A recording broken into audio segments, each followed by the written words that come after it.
어머님이 완전 며느리 바보던데 새댁 시집 잘 갔네.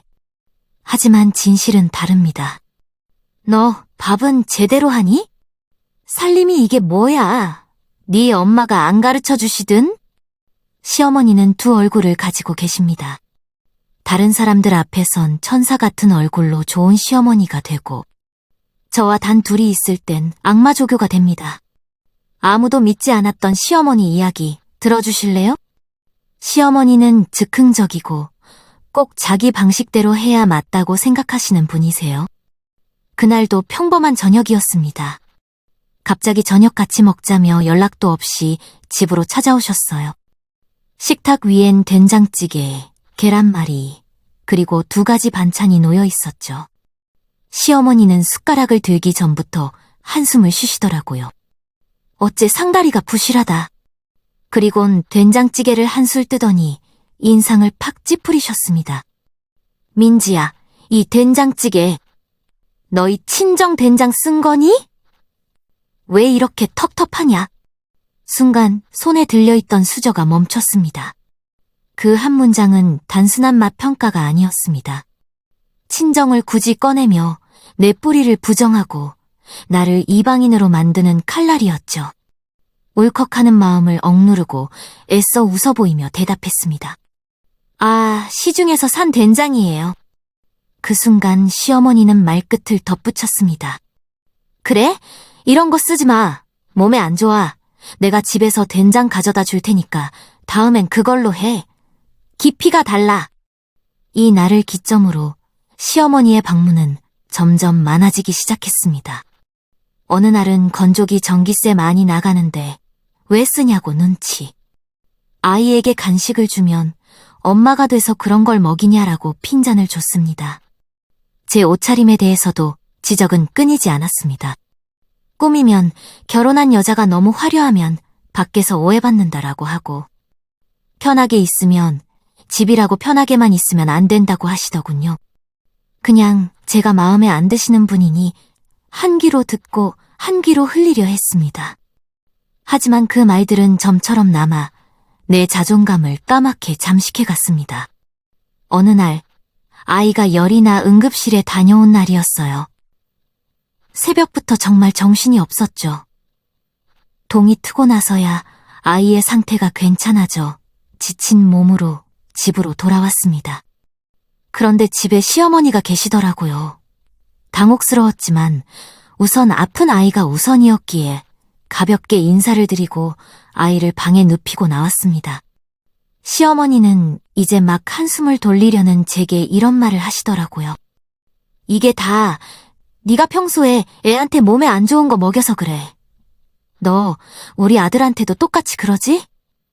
밥은 잘 해먹이고 있는 거냐? 어떻게 사람이 저런 말을 할 수 있을까? 있던 정도 뚝 떨어지는 순간이었습니다. 그날 밤 처음으로 남편에게 진지하게 말했습니다. 나 어머니 자꾸 우리 집 오시는 거 힘들어. 자기가 못 오시게 좀 말 좀 해봐. 그런데 남편의 반응은 충격적이었습니다. 뭐가 힘들어? 솔직히 엄마가 반찬도 해다 주시고 애도 봐주시는데 좋은 거지. 뭐라고 하는 것도 다 애정이 있으니까 하는 거야.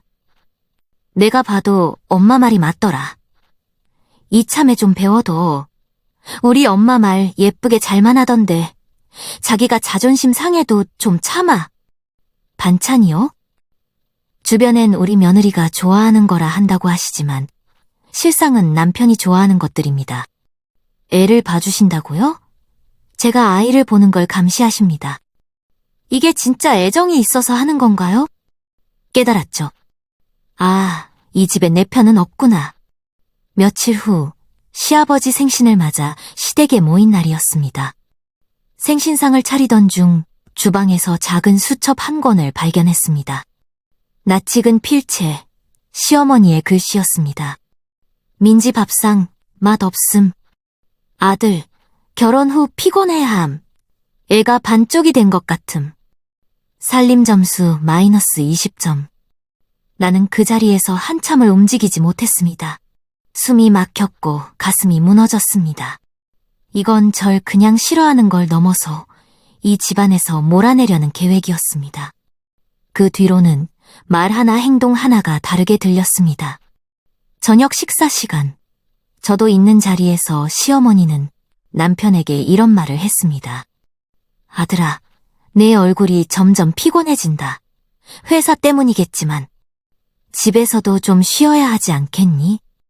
남편은 말없이 밥만 먹었지만 그 무표정한 얼굴 안에 묵인이 보였습니다.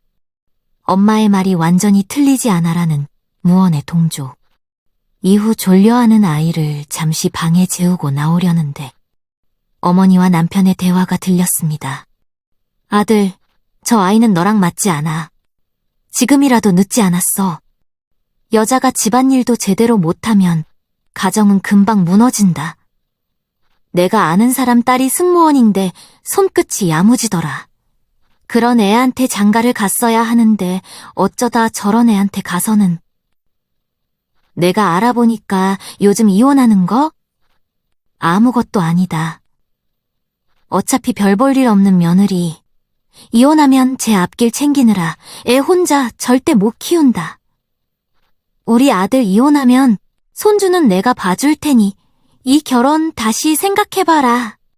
손잡이를 잡았던 손이 툭 떨어졌습니다. 귀가 멍해지고 손끝이 얼었습니다. 임신 중이던 시절도 생각나더라고요. 입덧으로 밥을 못 먹던 제게 시어머니는 말했죠. 너 입덧한다는 핑계로 우리 아들 굶기면 안 돼. 그 말에 울고 있었지만 남편은 제 말을 믿지 않았습니다. 자기 엄마는 절대 그런 말을 할 사람이 아니라고요. 입덧하느라 고생하는 거 아는데 그런 거짓말은 하지 말라며 윽박지르기까지 했었죠. 그때 알았어야 하는데 남편은 제 편이 아니라는 걸 너무 늦게 알아버렸습니다. 이대로는 당할 수 없었습니다. 시어머니는 다른 사람들 앞에선 며느리를 딸처럼 아낀다는 것처럼 굴었습니다. 그래서 다들 어머님이 인심 좋으시다며? 새댁 시집 잘 갔네. 이런 이야기를 하셨죠. 그래서 시어머니 실체를 밝힐 명백한 증거가 필요했습니다. 이날 이후부터는 시어머니의 말을 녹음하기 시작했습니다. 단 둘이 있는 자리에서 저와 제 친정을 비난하던 말, 친척들 앞에서 은근히 날 망신주던 그 장면들 하나씩 모으기 시작했습니다. 그리고 드디어 온 가족이 모이는 주말 가족 모임이 되었습니다. 혹시 모를 상황을 대비해 아이는 친정에 맡겨두었습니다. 시어머니는 남편을 안쓰럽게 쳐다보며 말했습니다. 결혼하고 아들이 살이 쏙 빠진 것 같아. 밥은 잘 챙겨 먹고 다니는 거지? 이건 남편에게 묻는 게 아니었어요. 저한테 하신 말씀이었죠. 우리 아들 밥 좀 잘 먹이라고요. 기가 막히더군요. 시어머니인 절 보시며 아가 왜, 불편한 거 있니? 라고 물어보셨습니다. 사람이 많이 있으니 성격 좋은 시어머니 코스프레를 하시더라고요. 그 모습이 어찌나 우스운지 작게 코웃음을 치고 조용히 가방에서 수첩을 꺼냈습니다. 민지 살림 마이너스 20점. 이혼하면 아들 새 출발 가능. 사람들이 웅성거리기 시작했습니다. 곧이어 휴대폰 녹음기를 틀었습니다. 시어머니의 목소리가 그대로 흘러나왔습니다. 얘, 넌 집에서 배운 게 없니? 어떻게 이거 하나 딱딱 못해? 순간 방안이 얼어붙었습니다. 친척들의 표정이 하나같이 변했습니다. 너 이게 뭐 하는 거니? 네 시엠이 망신시키니 만족스러워? 시어머니는 얼굴이 토마토처럼 붉어지셨더군요. 어머니, 말은 똑바로 해야죠. 망신은 제가 드린 게 아닙니다. 어머니 스스로 만드신 겁니다. 그리고 그렇게 애지중지하시는 아들, 반품하겠습니다. 하자가 너무 많네요. 준비해간 내용 증명 초안, 녹음 파일, 수첩 사진, 정신과 병원 기록이 담긴 갈색 봉투를 남편에게 내밀었습니다. 시어머니는 소리를 질렀지만 이미 물은 엎질러진 지 오래됐습니다. 어머니, 이제 더 이상 어머니도 아니죠. 아주머니 그렇게 아끼시는 아들, 평생 끌어안고 사세요. 저도 제 아들 데리고 잘 살겠습니다. 그럼 안녕히 계세요. 이 인사를 끝으로 그 집에서 나와 택시를 타고 아이가 있는 친정으로 향했습니다. 가는 내내 눈에서 눈물이 흘렀습니다. 슬픔보다는 드디어 해방되었다는 안도감과 기쁨에 흘러넘치는 눈물이었습니다. 눈이 퉁퉁 불어온 제게 부모님은 아무것도 묻지 않으시고 그저 꼭 껴안아 주셨습니다.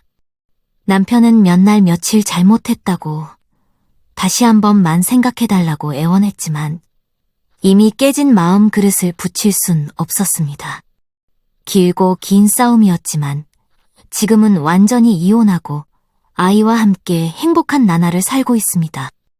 당신이라면 끝없는 고부 갈등 속에서 어떤 선택을 하시겠어요?